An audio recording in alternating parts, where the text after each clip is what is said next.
بسم اللہ الرحمن الرحیم۔ بسم اللہ الرحمن الرحیم۔ الحمدللہ۔ آج کی تراویح میں 100 پارہ تلاوت کیا گیا ہے۔ تبارک و تعالیٰ نے ایک واقعے کو بیان فرمایا۔ جب مدینے میں فتوحات ہوئی، اللہ کے نبی علیہ الصلاۃ والسلام مدینے کے سربراہ ہیں، تو ازواج مطہرات نے، آپ کی بیویوں نے مطالبہ کیا کہ ہمارے نان و نفقے میں اضافہ کر دیا جائے۔ تو اللہ تبارک و تعالیٰ نے فرمایا ان کو اختیار ہے، چاہے تو عیش و عشرت کی زندگی گزار لے اور نبی سے جدائی اختیار کر لے، اور اگر نبی کے ساتھ رہنا ہے تو دنیا میں اسی فقر و فاقے والی زندگی میں رہنا پڑے گا۔ تو تمام ازواج مطہرات نے آخرت کی زندگی کو ترجیح دی اور نبی کے ساتھ رہنے کو ترجیح دی۔ اللہ تبارک و تعالیٰ نے ازواج مطہرات کی اور آپ کے اہل بیت کی فضیلت بیان فرمائی۔ اہل بیت کی فضیلت بیان فرماتے ہوئے ازواج مطہرات کو، آپ کی بیویوں کو اور آپ کی بیویوں کے واسطے سے پوری امت کی عورتوں کو اللہ نے چند باتوں کا حکم دیا، 7 باتوں کا حکم دیا۔ نمبر 1، اللہ تبارک و تعالیٰ نے فرمایا کہ اے نبی کی عورتوں، تم لوگ اجنبیوں کے ساتھ بات کرتے ہوئے لچکدار لہجہ اختیار مت کرو۔ پھر اس کے بعد اللہ تبارک و تعالیٰ نے فرمایا کہ باہر نکلو تو پردہ اختیار کرو، بے پردگی کے ساتھ مت نکلو، اور بے جا گھروں سے باہر مت نکلو، گھروں میں قرار پکڑے رہو، اس لیے کہ عورت کا بہترین اور محفوظ ٹھکانہ اس کا گھر ہے۔ نماز قائم کرو، زکوٰۃ ادا کرو، اللہ اور اس کے رسول کی اطاعت کرو، اور اپنے گھروں میں قرآن اور احادیث کا مذاکرہ کیا کرو۔ ان باتوں کا اللہ تعالیٰ نے ازواج مطہرات کو حکم دیا اور ان کے واسطے سے امت کی ساری عورتوں کو اللہ نے حکم دیا۔ پھر اس کے بعد اللہ تبارک و تعالیٰ نے متبنہ کے مطلقہ کے مسئلے کو بیان فرمایا۔ زمانے جاہلیت میں لے پالک، منہ بولا بیٹا جو ہوتا تھا، اس کی بیوی کو اگر وہ چھوڑ دے، لے پالک کی مطلقہ سے شادی کرنا جائز نہیں تھا۔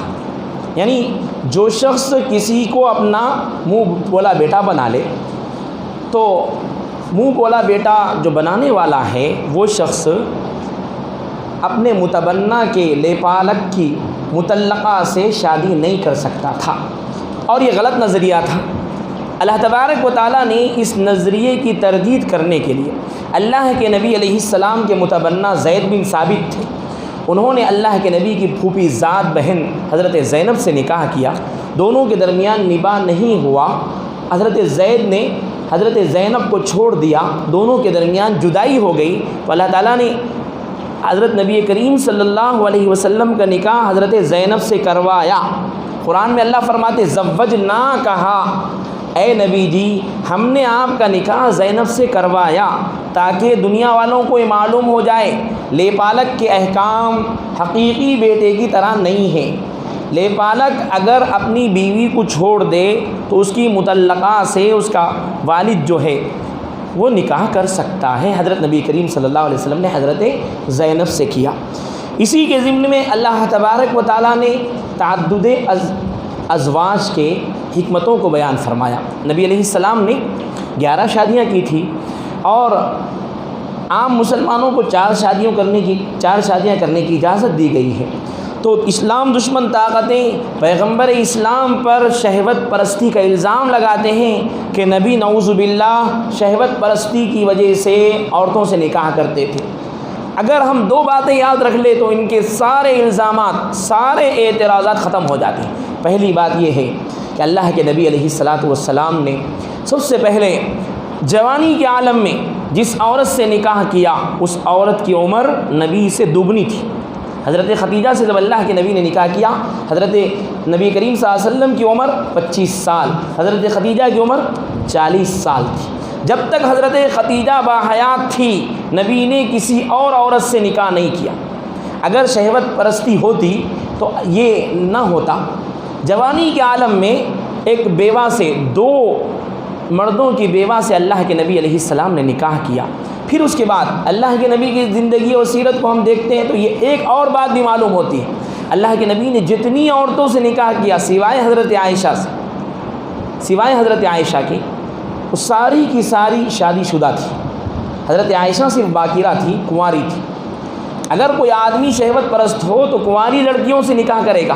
اللہ کے نبی نے کنواری عورتوں سے نکاح نہیں کیا، بلکہ ساری کی ساری بیواؤں سے نکاح کیا، شادی شدہ عورتوں سے نکاح کیا۔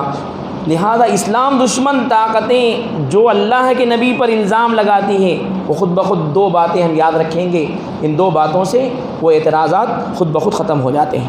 اس کے بعد اللہ تبارک و تعالیٰ نے گھریلو آداب ذکر فرمائے، گھریلو آداب بیان کرتے ہوئے مسلمانوں کو آگاہ کیا۔ دیکھو، بلا اجازت کے کسی اور کے گھر میں داخل مت ہونا۔ دوسرا حکم اللہ نے، دوسرا ادب یہ بیان کیا، اگر تمہیں کوئی دعوت دے، اس کی دعوت میں جاؤ تو دعوت کھا لینے کے بعد، اس کی دعوت اٹینڈ کر لینے کے بعد بلا وجہ اس کے گھر میں زیادہ دیر تک مت بیٹھے رہو، اس کا وقت ضائع ہوگا داعی کا۔ پھر اس کے بعد اللہ تبارک و تعالیٰ نے تیسرا ادب یہ بیان فرمایا، اجنبی عورتوں سے کچھ چیز مانگنے کی ضرورت پڑ جائے، نامحرم عورتوں سے، تو پردے کے پیچھے سے مانگو، بے حجابی کے ساتھ ان سے بات بھی مت کرو، اور اپنی ضرورت کی چیز کوئی لینی ہو ان سے تو بغیر حجاب کے نہ لو۔ اس کے بعد اللہ تبارک و تعالیٰ نے حضرت داؤد علیہ السلام، حضرت سلیمان علیہ السلام کا تذکرہ فرمایا۔ ایک طرف داؤد اور سلیمان کو اللہ نے بہترین سلطنت عطا فرمائی، نبوت کے ساتھ ساتھ یہ شکر گزار بندے۔ حضرت داؤد کے لیے اللہ تبارک و تعالیٰ نے لوہے کو موم کر دیا تھا، لوہے کو جس طرح موڑتے، جس طرح چاہتے موڑ لیتے، زرہیں بنا لیتے، اور باضابطہ ایک فیکٹری بنا لی تھی زرہیں بنانے کی حضرت داؤد علیہ السلام نے۔ یوں کہا جا سکتا ہے دنیا کی سب سے پہلی اسٹیل مل حضرت داؤد علیہ السلام نے بنائی۔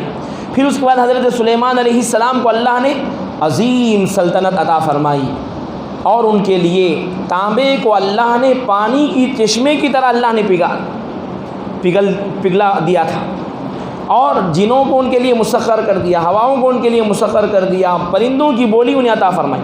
لیکن دونوں کا یہ حال ہے، اتنی عظیم سلطنتیں اور اتنی عظیم نعمتیں ملنے کے بعد اللہ کو نہیں بھولے۔ دوسری طرف اللہ نے ایک ناشکری قوم کا تذکرہ فرمایا، قوم سبا کا اللہ نے تذکرہ فرمایا۔ قوم سبا کو اللہ نے نعمتوں سے نوازا تھا، صحت بخش آب و ہوا عطا فرمائی، رزق کی فراوانی عطا فرمائی، اور پھلوں سے لدے ہوئے باغ عطا فرمائی، اور جہاں تک نگاہ جاتی تھی وہاں تک ان کی بستی میں دونوں طرف درخت ہی درخت، باغات ہی باغات، نہ گرمی میں دھوپ کا احساس ہوتا، نہ بھوک کا احساس ہوتا۔ لیکن یہ قوم اللہ کی ناشکری قوم نکلی، تو ناشکروں کا جو انجام ہوتا ہے وہی انجام ہوا۔ ان کے بعد اللہ تبارک و تعالیٰ نے پانی کو ڈم کرنے کے لیے ایک ڈیم بنایا تھا جس کو سد معارب کہا جاتا ہے۔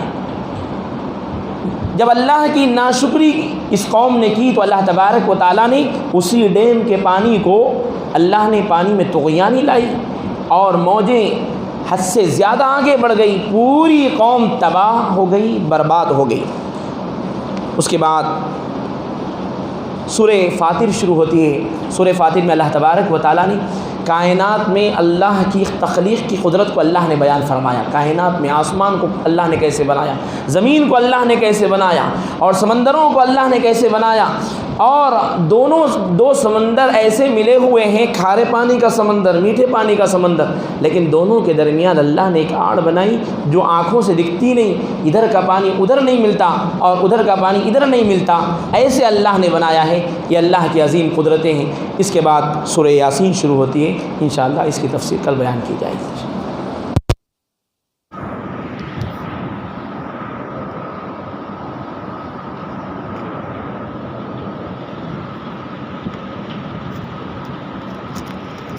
الحمد لله رب العالمين، اللهم صل على محمد وعلى آل محمد وبارك وسلم۔ ربنا آتنا في الدنيا حسنة وفي الآخرة حسنة وقنا عذاب النار۔ اللهم يا أول الأولين، اللهم يا آخر الآخرين، يا ذا القوة المتين، يا راحم المساكين، یا حنان یا منان یا دیان یا رحمان، مولا کریم ہم سب کے گناہوں کو معاف فرما دیجیے، خطاؤں سے لغزشوں سے درگزر فرما دیجیے۔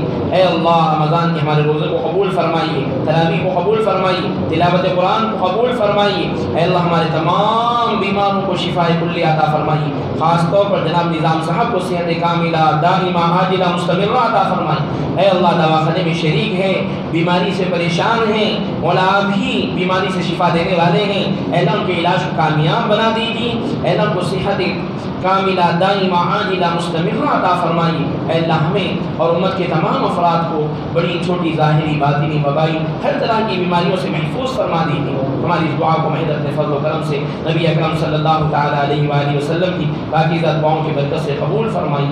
وصلی اللہ علی النبی الکریم وعلی آلہ واصحابہ اجمعین برحمتک یا ارحم